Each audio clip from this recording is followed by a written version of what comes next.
Now next secondary cell is nickel cadmium storage cell, NiCad cell.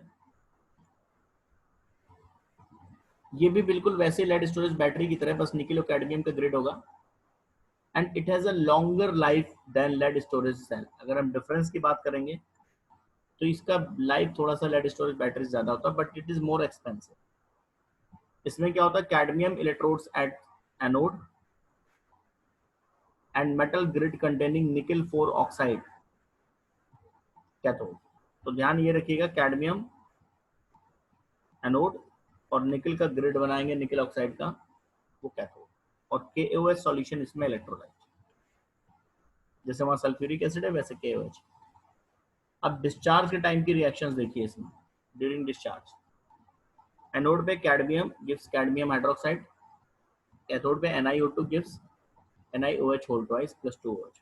Overall reaction आपके पास cadmium plus NiO2 gives cadmium hydroxide plus NiOH whole twice. इसका जो potential है निकल cadmium cell का वो लगभग 1.4 वोल्ट है. पोटेंशियल में इसका कम है. उसका पोटेंशियल कितना है लेड स्टोरेज बैटरी का, वो 12 वोल्ट है. तो जहां पर हमें वोल्टेज कम चाहिए बट लाइफ ज्यादा चाहिए, वहां पर निकैड सेल है. और जहां हमें लाइफ कम बट वोल्टेज ज्यादा चाहिए, जैसे कार के इंजन के लिए 12 वोल्ट चाहिए तो 12 वोल्ट चाहिए, तो वहां निकैड सेल काम नहीं कर सकता. As the cell reaction consumes water as electrolyte, the voltage of the cell remains fairly constant during use. Moreover, the cell reaction does not involve any gaseous product, hence the battery can be sealed. The products formed stick to the electrodes and can be removed into substances originally present by recharging process. तो ये सब इसमें plus point आप पढ़ लीजिएगा. Note, इसके अलावा जो आज की डेट में ज्यादा पॉपुलर है बैटरीज, वो है लिथियम बैटरी, जो आपके मोबाइल में लगा हुआ. लिथियम बैटरी बिल्कुल ड्राई है, रिचार्जेबल लिथियम बैटरी है, ये लाइट वेट भी है, ये ज्यादा इंपॉर्टेंट आज की डेट में हो गया. These batteries have anode made up of lithium. इसमें लिथियम का एनोड होता है, ये जो बैटरी आप मोबाइल में यूज करते हैं. And cathode is that of a metal oxide, generally MnO2. MnO2 का जनरली इसमें आपके पास कैथोड होगा. और जो इलेक्ट्रोलाइट है वो है लिथियम परक्लोरेट LiClO4. ये तीन चीजें बस ध्यान रखिएगा लिथियम बैटरी. रिएक्शंस ये हो रही हैं, रिएक्शन से याद कर लेंगे. नेक्स्ट आता है हमारे पास फ्यूल सेल्स. फ्यूल सेल्स क्या है?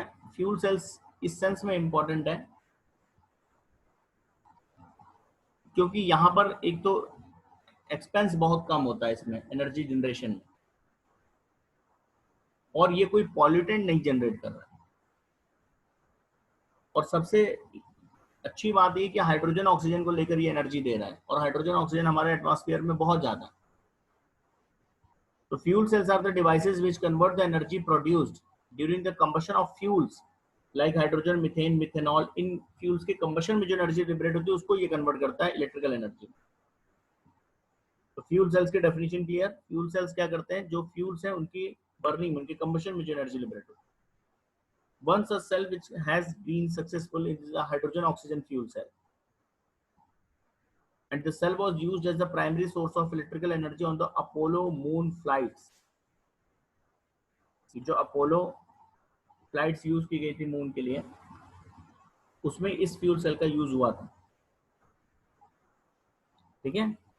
फ्यूल सेल्स का देखिए कंपोजिशन कैसा है. Fuel cells consist of porous carbon electrodes containing suitable catalyst.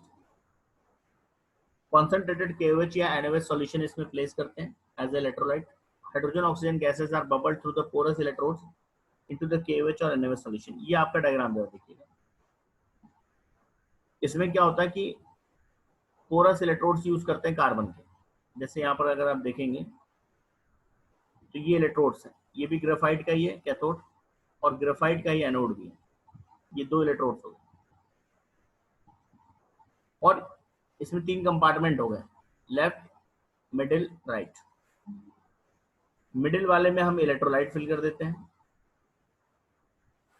और लेफ्ट वाले में हाइड्रोजन गैस, और राइट वाले में ऑक्सीजन गैस. ये पास करो, इतना सिंपल सा अरेंजमेंट। और जब आप रिएक्शन कराएंगे यानी बीच वाले कंपार्टमेंट में KOH, लेफ्ट कंपार्टमेंट में हाइड्रोजन गैस, राइट में ऑक्सीजन गैस। अब जब रिएक्शन कराएंगे तो देखिए क्या होगा, एनोड पे, एनोड मतलब जहां हाइड्रोजन जा रहा है, ये इलेक्ट्रोड पोरस इलेक्ट्रोड है, तो इस पोर्स के थ्रू वो कार्बन इलेक्ट्रोड पे जाएगा। एनोड पे जहां पर हाइड्रोजन है, वो जब एनोड सेल में जाएगा KOH के कांटेक्ट में, तो ये रिएक्शन होगा, यानी H2 से H2O बनेगा, हाइड्रोजन गैस H2O बना लेगा। और कैथोड पे ऑक्सीजन जहां पर आप पास कर रहे हैं वो OH माइनस बना लेगा। तो बेसिकली अगर आप देखिए तो यहाँ पर OH माइनस कंज्यूम हो रहा है और यहाँ पर OH माइनस फॉर्म हो गया, तो OH माइनस का हमें लॉस नहीं हुआ, यानी जो इलेक्ट्रोलाइट है उसके कॉन्सेंट्रेशन पे कोई फर्क नहीं पड़ा। ओवरऑल रिएक्शन अगर दोनों को ऐड करें तो क्या हो रहा है, एक सिंपल सी reaction H2 plus O2 gives H2O। एक ऐसा सेल जो केवल हाइड्रोजन ऑक्सीजन की रिएक्शन से वाटर बन रहा है, बस इसी में एनर्जी प्रोड्यूस कर देगा और इसमें कोई हार्म नहीं है। हाइड्रोजन ऑक्सीजन कंबाइन कर रहे हैं तो बन भी कोई ऐसी चीज नहीं रही, वाटर बन रहा है। तो सबसे जो इंपॉर्टेंट है इसमें खर्च क्या हो रहा है आपका, केवल हाइड्रोजन और ऑक्सीजन, यही तो आपस में रिएक्ट कर रहे हैं ओवरऑल की बात करें तो इसलिए एडवांटेज इसके बहुत है। क्या एडवांटेज है देखिए फ्यूल सेल्स के। Number 1, because of the continuous supply such cells never become dead. लगातार आप हाइड्रोजन ऑक्सीजन उसमें पास करते रहिए, इस सेल कभी डेड नहीं होगा। जैसे लेड स्टोरेज बैटरी या कोई भी है तो उसमें लिमिटेशन है कि इतना रिएक्टेंट आपने एक बार फिल कर दिया, इतनी दिन चलेगा ये। इसमें आप सप्लाई देते रहिए, चलता रहेगा। Such a cell is usually operated at a temperature of 70 to 140 degrees Celsius and gives a potential of 0.9 volt. Theoretically, the fuel cells are expected to have an efficiency of 100%. यानी जो भी chemical energy liberate होगी वो पूरी की पूरी electrical energy में change होती है थ्योरेटिकली, लेकिन प्रैक्टिकली 60 to 70% इनकी एफिशिएंसी होती है। मतलब जितना हाइड्रोजन और ऑक्सीजन की रिएक्शन में जो केमिकल एनर्जी लिबरेट हो रही है, लगभग उसका 60-70% आराम से चेंज हो जाता है इलेक्ट्रिकल एनर्जी में, तो लॉस बहुत कम होता है। क्योंकि बाकी जो सेल्स होते हैं उसमें इतनी भी जो केमिकल एनर्जी लिबरेट होती है उसका इतना भी कन्वर्जन नहीं हो पाता इलेक्ट्रिकल एनर्जी। तो still they are much superior to the thermal power plants in which the fuels are burned to produce heat which then change water into steam to run turbines. Such a power plant does not have the efficiency more than 40%. Even जो power plants हैं उनमें भी जितनी energy हम खर्च करते हैं और जो इलेक्ट्रिकल एनर्जी फाइनली बना पाते हैं वो 40% से भी कम होती है। तो एफिशिएंसी इसमें इस सेंस में अच्छी है इनकी। They do not cause any pollution problem. जैसे थर्मल प्लांट्स में क्या होता है, फॉसिल फ्यूल्स, कोल की बर्निंग, गैस की बर्निंग, ऑयल गैस की बर्निंग, ये सब प्रॉब्लम है। इसमें कोई पॉल्यूशन नहीं, बन क्या रहा है, वाटर बन रहा है, खर्च क्या हो रहा है, हाइड्रोजन और ऑक्सीजन, कोई प्रॉब्लम नहीं है इसमें। ये सब फ्यूल सेल्स के एडवांटेजेस। तो ये हमारा बैटरी है सेल कंप्लीट। नेक्स्ट टॉपिक है हमारा कोरोजन टॉपिक है। कोरोजन क्या होता है, बेसिकली आपने पढ़ा होगा लोअर क्लासेस में भी, the process of slowly eating away the metal due to attack of atmospheric gases on the surface of metal, resulting into the formation of compounds such as oxides, sulfides, carbonates, sulfates, etc. is called corrosion. बहुत सारे ऐसे metals होते हैं जो atmosphere की gases के साथ react कर लेते हैं और इस रिएक्शन की वजह से मेटल का धीरे धीरे धीरे धीरे लॉस होने लगता है। This process is known as corrosion, जिसमें मोस्ट इंपॉर्टेंट आपने देखा होगा आयरन का। आयरन का कोरोजन सबसे इंपॉर्टेंट है और इस आयरन के कोरोजन का एक अलग नेम है रस्टिंग। अदर मेटल्स के लिए हम रस्टिंग नहीं कहेंगे, but corrosion is a general word. तो कोई भी मेटल जो एटमॉस्फेयर की गैसेस के साथ रिएक्ट करेगा और इस वजह से उसका डिके होगा, उसका लॉस होगा। और क्यों होगा, क्योंकि वो मेटल अपने ऑक्साइड बना लेंगे या अपने सल्फाइड बना लेंगे या अपने कार्बोनेट्स बना लेंगे या अपने सल्फेट्स बना लेंगे एटमॉस्फेरिक गैसेस के साथ। So this process is called corrosion. The most common example of corrosion is the rusting of iron. Rust क्या होता है, ये रस्ट या जो जंग लगती है वो है क्या, rust is the hydrated ferric oxide. ये भी क्वेश्चन आता है, ये रस्ट क्या है, हाइड्रेटेड फेरिक ऑक्साइड है, यानी Fe2O3.3H2O। Hydrated ferric oxide is rust. Some other examples of corrosion is tarnishing of silver. Silver के केस में उसको रस्टिंग ना कह के हम टार्निशिंग है। इसके अलावा कॉपर या ब्रॉन्ज पे ग्रीन कलर की कोटिंग हो जाती है, ये सब रस्टिंग है,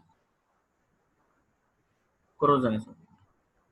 मैकेनिज्म कैसे कोरोजन होता है, कोरोजन के लिए दो चीजें होनी चाहिए। जैसे आयरन की बात करें तो उसको दो चीजें मिलनी चाहिए, मॉइस्चर, वाटर और ऑक्सीजन। ये दोनों चीजें जब उसे मिलेंगी तो कोरोजन होगा। इसमें भी रिएक्शंस आपको याद करनी पड़ेंगे। होता क्या है कि जो आयरन है उसके सरफेस पे अगर कहीं वाटर कलेक्ट हो गया थोड़ी देर के लिए और उसको ऑक्सीजन मिल गया, CO2 मिल गया, ये सब गैसेज एटमॉस्फेयर से मिल गई, तो आयरन के सरफेस पे छोटे छोटे इलेक्ट्रोकेमिकल सेल जनरेट हो जाते हैं। ये जो उसके सरफेस पे जो CO2 या मॉइस्चर मिला, मान लीजिए वाटर कलेक्ट हुआ आयरन, वाटर ने एटमॉस्फेयर से CO2 कलेक्ट एब्जॉर्ब किया और H2CO3 कार्बोनिक एसिड बना लिया, वो उसने इलेक्ट्रोलाइट की तरह काम करना शुरू कर दिया। तो एक छोटा सा सेल टाइप का बन गया वहां पे, जिसमें आयरन मेटल है ही है, बाकी इलेक्ट्रोलाइट में कार्बोनिक एसिड, सल्फ्यूरस एसिड, ये सब बन गए एटमॉस्फेरिक गैसेज और मॉइस्चर की वजह से। जब सेल, छोटा सा एक सेल बन गया इलेक्ट्रोकेमिकल सेल, तो एनोड कैथोड पे रिएक्शंस होने लगी, मेटल का धीरे धीरे लॉस होने लगा। तो ये पूरा प्रोसेस कैसे होता है, इसे एक बार आप पढ़ लीजिएगा। इस तरह से ये पूरा प्रोसेस चलता है। ये थ्योरेटिकल टॉपिक है, इसको एक बार आप पढ़ लीजिएगा। अब ये जो रस्टिंग हो रही है, ये जो रस्टिंग हो रही है, इस रस्टिंग से हम, इसके फैक्टर्स क्या हैं जो प्रमोट करेंगे रस्टिंग को? Number 1, reactivity of metal. अगर कोई मेटल ज्यादा रिएक्टिव है तो ऑब्वियसली जल्दी वो रिएक्ट करेगा एटमॉस्फेरिक गैसेस से, उसकी रस्टिंग तेज होगी। जितना लेस रिएक्टिव मेटल होगा रस्टिंग कम होगा। जैसे सिल्वर और गोल्ड, सिल्वर, गोल्ड, प्लैटिनम, इनकी रस्टिंग नहीं होती है, लीस्ट रिएक्टिव मेटल्स, इनमें कोरोजन होता ही नहीं है, बहुत कम होता है, और इसीलिए इनका यूज हम करते हैं ज्वेलरी में। क्योंकि अगर ये कोरोड होने लगेंगे तो ज्वेलरी में इनका यूज कम हो जाएगा, इंपॉर्टेंस खत्म हो जाएगी। एक तो लेस अमाउंट में है अर्थ क्रस्ट में, और दूसरा रेजिस्टेंट, कोरोजन फ्री है। तो रिएक्टिविटी ज्यादा होगी तो कोरोजन भी ज्यादा होगा। ठीक है। Presence of impurities in metals.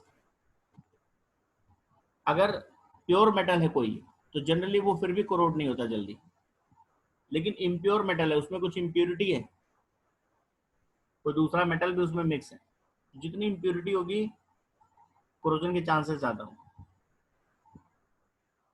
Presence of reactive gases in air. Air में ज्यादा रिएक्टिव गैसेस होंगी। आप मान लीजिए किसी इंडस्ट्रियल एरिया में रहते हैं, वहां पर CO2 का प्रोडक्शन ज्यादा हो रहा है, SO2 ज्यादा बन रही है, तो वहां के एटमॉस्फेयर में क्या होगा कि एसिड रेन और इस टाइप की चीजें ज्यादा होंगी, वहां पर रस्टिंग ज्यादा तेज होगा नॉर्मल एरिया से। इंडस्ट्रियल एरिया में आप रहते हैं तो ज्यादा रस्टिंग होगी, जो भी आपने आयरन ऑब्जेक्ट यूज कर रखे हैं। इसके अलावा presence of electrolyte in water. अगर वाटर में बहुत केसेस में क्या होता है कि वाटर सलाइन होता है, सी वाटर जैसे होता है, जो कोस्टल एरिया में रहते हैं वहां भी रस्टिंग ज्यादा होती है, क्योंकि कोस्टल एरिया में जो वेपर्स बन रहा है उसमें इलेक्ट्रोलाइट ज्यादा है, सॉल्ट है, इलेक्ट्रोलाइट मिला तो इलेक्ट्रोलिसिस प्रोसेस स्टार्ट हो गया, रस्टिंग वहां भी ज्यादा होती है कोस्टल एरियाज में। तो इलेक्ट्रोलाइट जहां भी आपको वाटर में मिलेंगे वहां रस्टिंग का केस बन जाएगा, इलेक्ट्रोकेमिकल सेल बन जाएगा बेसिकली, और रस्टिंग स्टार्ट। ये सब थ्योरेटिकल टॉपिक एक बार पढ़ लीजिएगा नोट्स में से। प्रिवेंशन ऑफ कोरोजन कैसे रोकेंगे, ये सबको मालूम है। पहला है बैरियर प्रोडक्शन। बैरियर प्रोडक्शन मतलब जैसे जो घर में हम लोग करते हैं, आयरन ऑब्जेक्ट है उसके ऊपर पेंट लगा दिया, कोई बैरियर जिससे एटमॉस्फेरिक गैसेस का कांटेक्ट ना हो पाए उस मेटल से, पेंटिंग कर दी, या ग्रीस लगा दिया। आप देखो अपने साइकिल के चेन में आप बराबर ग्रीसिंग ऑयलिंग करते रहते, नहीं करोगे तो रस्टिंग हो जाएगी। ग्रीसिंग ऑयलिंग से क्या है कि वाटर नहीं उसके ऊपर टिकेगा, मॉइस्चर। तो आप कोई भी उसके ऊपर कोई कोटिंग करा लो, कोई पेंट कर लो, ग्रीस ऑयल कर लो, बैरियर प्रोडक्शन, बैरियर लगा दिया आपने। नेक्स्ट है सैक्रिफिशियल प्रोडक्शन। आपने जिस मेटल का कोरोजन हो रहा था उसके ऊपर कोई दूसरा मेटल, उससे ज्यादा एक्टिव मेटल की कोटिंग कर दी, तो अब कोरोजन होगा तो किसका होगा, जो ऊपर आपने कोटिंग कर रखी है उस मेटल का होगा, उसने सैक्रिफाइस कर दिया उसके लिए। This is sacrificial production. जैसे गैल्वेनाइजेशन इसका एक एग्जांपल है, नाम सुना होगा अगर आपने गैल्वेनाइजेशन का। जिंक की जब आप कोटिंग करते हैं आयरन के ऊपर तो इसको गैल्वेनाइजेशन कहते हैं, ये आता भी है 1 मार्क्स में। तो गैल्वेनाइजेशन में जिंक की कोटिंग होती है आयरन के ऊपर, तो अगर कभी रस्टिंग होगा, कोरोजन होगा तो जिंक का होगा। तो जिंक सेक्रीफाइस कर लेगा, आयरन को बचा दिया। लेकिन अब इसमें ये देखना पड़ेगा सैक्रिफिशियल प्रोटेक्शन में कि ऐसा तो नहीं कि आप लो कॉस्ट वाले मेटल को बचाने के लिए आपने कहा कि भाई गोल्ड में कोरोजन नहीं होता है तो लाओ आयरन के ऊपर गोल्ड की कोटिंग करते हैं, तो ये कोई सेंस नहीं हुआ, ये कोई मतलब नहीं हुआ। आयरन जैसे ऑब्जेक्ट को बचाने के चक्कर में कूलर का स्टैंड घर में लाए और कूलर का स्टैंड ज्यादा चले इसलिए उसके ऊपर कोटिंग कर दी गोल्ड की, रस्टिंग नहीं होगी। जितने का स्टैंड है उतना गोल्ड की कोटिंग कर दी आपने, उससे थोड़ी है वो रस्टिंग होकर खत्म हो जाएगा, नया खरीद लेंगे। सैक्रिफिशियल प्रोडक्शन में ये भी ध्यान देना है कि बहुत कॉस्टली मेटल तो नहीं लगा दिया कि उसका रस्टिंग, आपने लो कॉस्ट के मेटल को बचाने के लिए हाई कॉस्ट के मेटल का यूज करते हैं। इलेक्ट्रिकल प्रोटेक्शन जिसको कैथोडिक प्रोटेक्शन भी कहते हैं, ठीक है। कैथोडिक प्रोटेक्शन में क्या होता है कि जैसे जो मेटल है जिसका रस्टिंग हो रहा है, कोरोजन हो रहा है, उसको बचाना है तो एक दूसरे मेटल के साथ उसको कनेक्ट कर देते हैं, दूसरा मेटल इससे ज्यादा एक्टिव होना चाहिए। तो जैसे इसको कनेक्ट करोगे एक इलेक्ट्रोकेमिकल सेल बन जाएगा जिसमें ज्यादा रिएक्टिव मेटल जो होगा वो एनोड बन जाएगा, और ये जो लेस रिएक्टिव मेटल है ये कैथोड बन जाएगा, इसको कैथोड बना देते हैं। जैसे ये कैथोड बनेगा, कैथोड पे हमेशा डिपोजिशन होता है, कैथोड पे ऑक्सीडेशन नहीं होता, कैथोड पे लॉस नहीं होता, एनोड जो होता है वहीं पर ऑक्सीडेशन होता है। जैसे जिंक गिव्स Zn2++2 इलेक्ट्रॉन, तो जिंक का लॉस हो रहा है धीरे धीरे, जहां पर कैथोड पे हमेशा डिपोजिशन होता है। तो जब आपने उस मेटल को जिसका कोरोजन हो रहा था उसको कैथोड बना दिया और एक दूसरे मेटल के साथ उसको कनेक्ट कर दिया जो इनसे ज्यादा रिएक्टिव था, वो अपने आप एनोड बन जाएगा। तो जो भी लॉस होगा वो एनोड को होगा, कैथोड पे लॉस नहीं होता जनरली, कैथोड पे तो डिपॉजिट होता है कोई चीज आकर, रिडक्शन होता है। कैथोडिक प्रोडक्शन के थ्रू आपने उसको कैथोड बना के बचा लिया, ठीक है। नेक्स्ट है यूजिंग एंटी रस्ट सॉल्यूशन। बहुत सारे ऐसे सॉल्यूशन आते हैं जिनको हम एंटी रस्ट कहते हैं, जो रस्टिंग से बचाते हैं। कई बार आप देखो बाइक खरीदने जाओ, एक्टिवा खरीदने जाओ, कार खरीदने जाओ तो वो एंटी रस्टिंग करते हैं, इंजन के ऊपर कोटिंग कर देते हैं। ये ऐसे सॉल्यूशन होते हैं, alkaline phosphate and alkaline chromate solutions होते हैं, ठीक है। ये एंटी, इनमें एल्कलिनिटी होती है, बेसिसिटी होती है, बेसिक स्ट्रेंथ होती है। एक्चुअली रस्टिंग में क्या होता है, H+ आयन बनता है। आप रस्टिंग के मैकेनिज्म को जब पढ़ेंगे नोट्स में, तो रस्टिंग में H+ आयन बनता है, उन H+ आयन को ये न्यूट्रलाइज करते रहते हैं, तो प्रॉब्लम नहीं होती। तो ये यूज करते हैं, एंटी रस्ट सॉल्यूशन का यूज करते हैं। तो ये रस्टिंग या कोरोजन है। एक छोटा सा टॉपिक है आपका, hydrogen as a renewable and non polluting source of energy. हमने अभी फ्यूल सेल्स में जैसे देखा, तो ऐसे जो फॉसिल फ्यूल्स है वो क्या है, एक तो नॉन रिन्यूएबल है, खत्म हो जाएंगे इस धरती पे, तो ये जनरेशन यूज कर लेगी, हम अगली जनरेशन के लिए कुछ छोड़ कर नहीं जाएंगे एनर्जी सोर्स में। और पॉल्यूशन भी, एनवायरमेंट के लिए भी प्रॉब्लम है। हाइड्रोजन एक बहुत अच्छा ऑल्टरनेटिव है इसका, क्योंकि अभी आपने क्या कहा था कि वो बना भी रहा है, तो क्या बना रहा है, हाइड्रोजन ऑक्सीजन कंबाइन करके वाटर बना रहा है। वाटर कोई ऐसी खराब चीज नहीं है। और दूसरी बात, हाइड्रोजन बहुत है हमारे एटमॉस्फेयर में, रिन्यूएबल है, non polluting source of energy. तो आने वाला टाइम हाइड्रोजन एनर्जी का है, हाइड्रोजन फ्यूल्स का है, जिसको हम लोग हाइड्रोजन इकोनॉमी भी कहते हैं, ठीक है। तो ये आपका टॉपिक इलेक्ट्रोकेमिस्ट्री कंप्लीट। ये थ्योरेटिकल टॉपिक था जो आज मैंने पढ़ाया, तो मोस्टली थ्योरेटिकल क्वेश्चंस आते हैं। बैटरीज या सेल्स के सेक्शन में आप जाएंगे तो nature of cathode, nature of anode, reaction at cathode, reaction at anode, किस बैटरी या सेल में क्या प्रॉब्लम है, क्या एडवांटेज है, उसका ईएमएफ। कोरोजन में आएंगे तो कोरोजन का मैकेनिज्म, आयरन पे कोरोजन कैसे होता है, कोरोजन को प्रोटेक्ट करने के मेथड्स क्या है, एंड हाइड्रोजन इकोनॉमी। ये सभी इंपॉर्टेंट टॉपिक। तो ये चैप्टर आपका कंप्लीट हो गया। क्वेश्चंस आप लगाइएगा, जिसको डाउट हो मैं नेक्स्ट टर्न पे डिस्कस करूंगा।